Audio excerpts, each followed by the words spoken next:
Hey guys, welcome back to Auto Repair guys. In today's video guys, we'll be working here on a Mazda vehicle and we're going to show you guys how to test door lock actuator. We have that door lock actuator. Stay with us guys.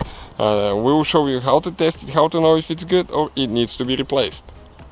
On every Mazda car that we get at the shop, we'll make 200 videos on and every other car as well. So please guys, subscribe to the channel. This is a door lock actuator out of a Mazda. How it works, this is the metal piece that locks your car, but there is a little bitty motor and a plastic gear that's activated by a 12-volt wire, when you press the lock button, and it's going to turn, and you can see this is the lever, right here, and it's going to move that lever to lock, or unlock your doors.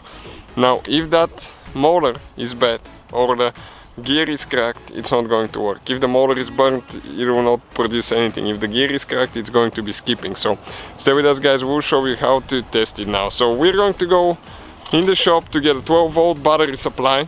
We'll need a 12-volt battery so we can actually go ahead and test the actuator. And all you need is just a regular car battery, like this one here. And on almost every actuator you're going to have two wires. If you have more, the procedure will be the same. But you have to know which are the power wires. Otherwise guys, don't do anything that can burn your actuator. So these wires, it's positive and negative. If you switch them guys, what will happen?